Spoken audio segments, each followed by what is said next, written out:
All right, so back again. So, 3-second break there. Split the clip here. Again, beautiful day we got going on here. Late summer, but it is early September, so the mountain is empty. Our normal riding area, even though it's midweek, would normally have had 3-4 cars there.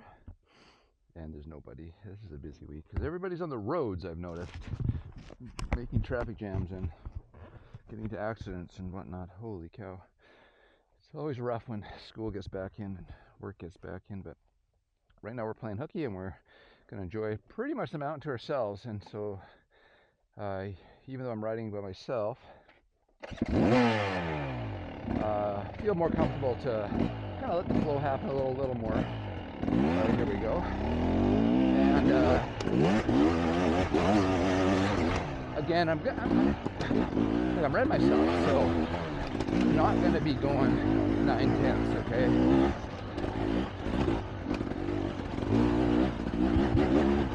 But it's fine to go like 7.5, sometimes 8/10. That's fine, you know. Provided you've been riding and you're used to that. It's a fitness sport and get in the zone a bit, right? Here's how I grade it. So what are all the tenths? Like, the way I look at it, I mean, everybody's got their own version of it. And here I am distracted thinking about it, not actually pushing the pace here. That's fine. But I'm going to go ahead and say 10/10 is literally faster than you feel comfortable going. You don't feel it's possible to make a dirt bike go faster, even though there are people that are going to be able to, but not you. And the chance of crashing, and maybe seriously, at that pace is 100%. All right? Which is why, if you're ever in a situation you're riding 10/10, it ain't for long because you're rolling the dice.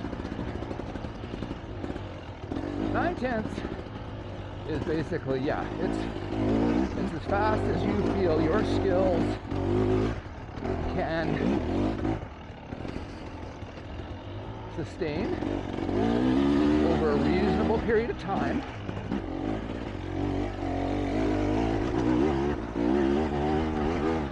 But the risk of some kind of off-trail excursion or messing up is high. Meaning, if you try to ride at that pace the whole time, you'll start making mistakes where you'll, and here's the thing, you'll lose more time because of your mistake than you gained by going 9/10.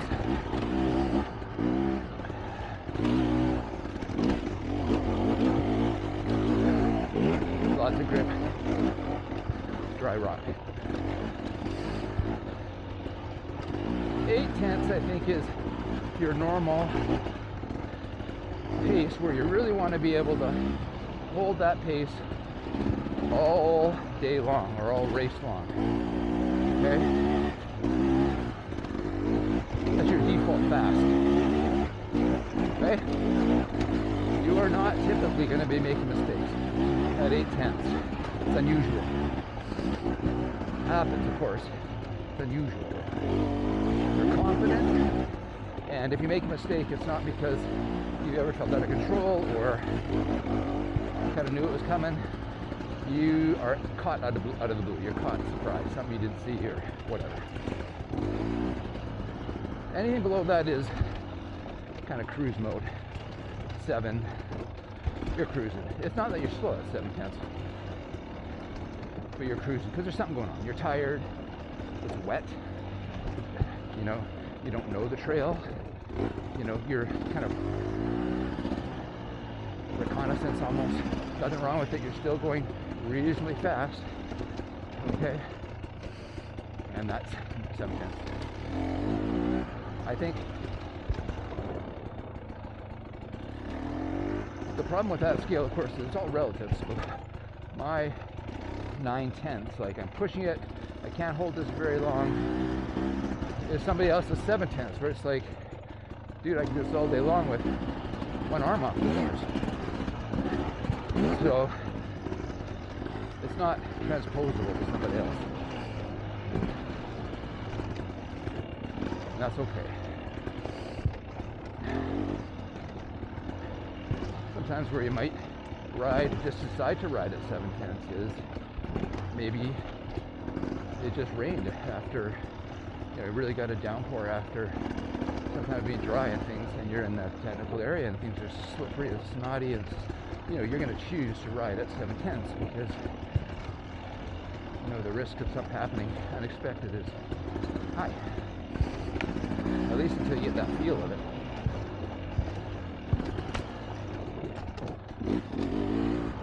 So right now I feel like I'm in 7/10 as I'm sitting here dissecting that scale that I just made up. I think it's actually pretty accurate. I don't know what everybody else thinks. If you got your own scale for yourself.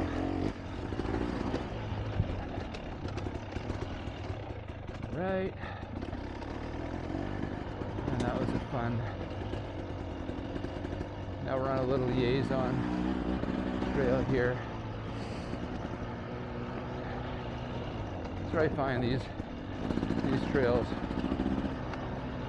are great just to get your heart rate back down. You're not going to learn anything by going super fast through here.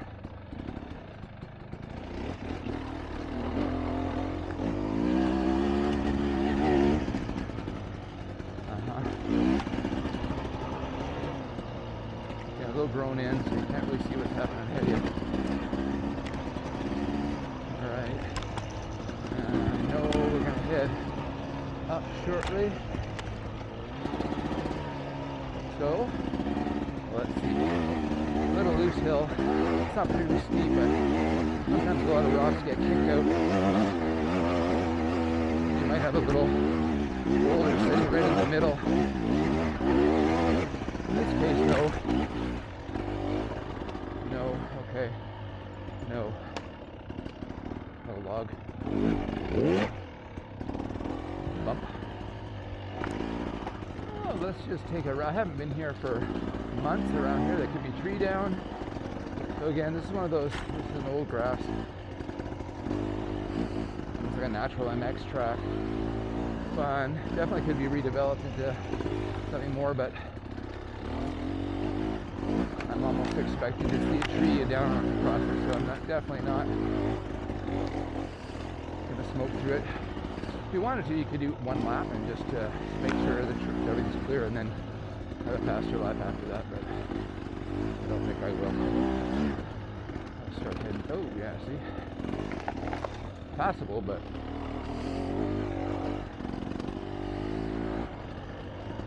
so take it easy. Use it as a liaison again, of sorts. Where am I going?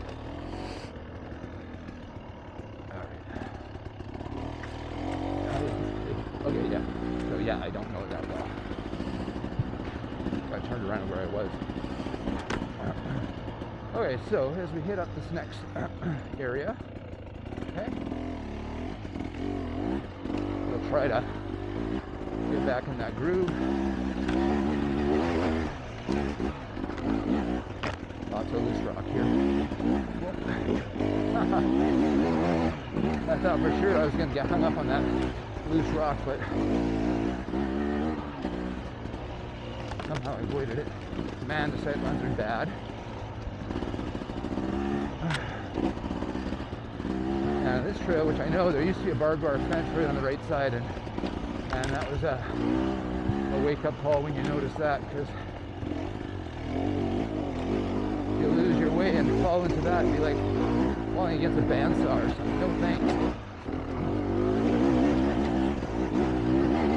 Got lots of loose rock here.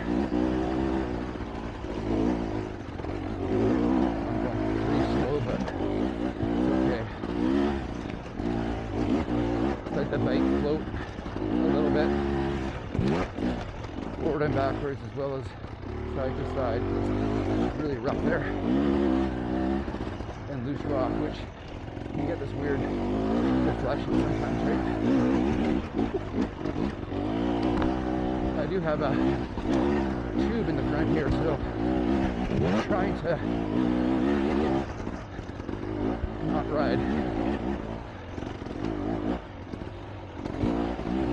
like a barbarian, like when we have our mooses in and you just see something, hit it, right? Oh yeah, this is yeah, I did not do that well, but a little bit squirrely going through the braking zone for that. Oh, so much loose rock. And slowing down for those square edges. Whoop. Because I want to pop the tube.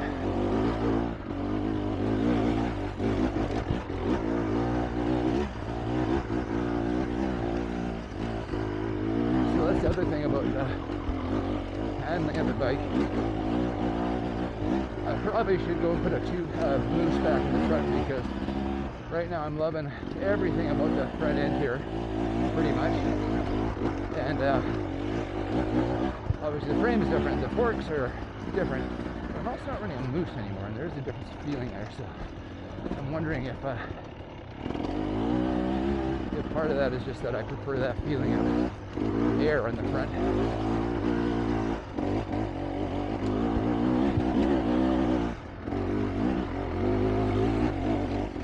Right now,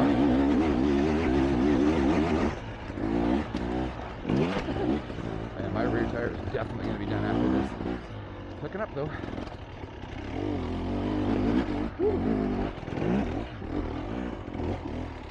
Wow, loose rock.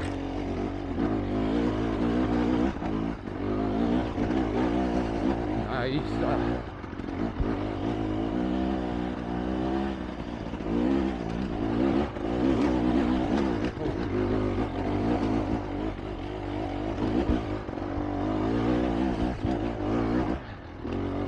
Now, I'm gonna pull off here. I mean, not pull off, but I'm gonna turn off to not the natural end of the trail I was just on, but I'm going to call this a spiritual continuation of that trail.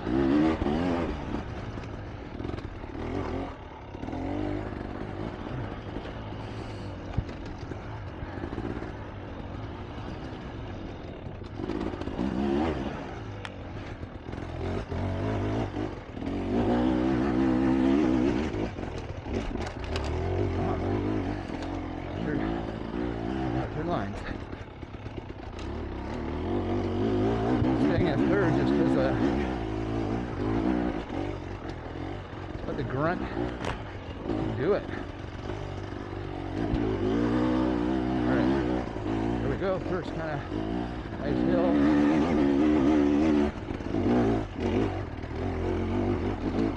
Try to keep that front end light.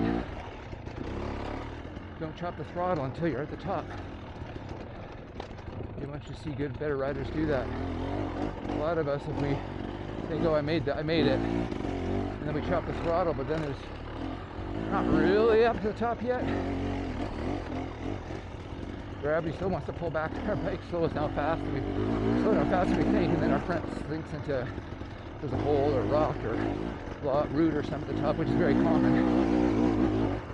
And then I'm not saying we don't make it, but we lose a lot of momentum. So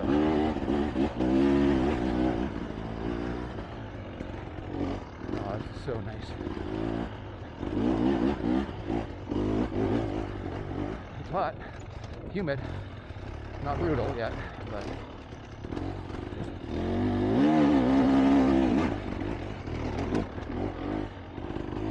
probably should have downshifted, but sometimes it's easier just to load the flywheel, you know, load the flywheel and carry on. Woo! Alright. Yeah, buddy. Okay. That was a fun little go. Definitely starting to feel the heat. Yep.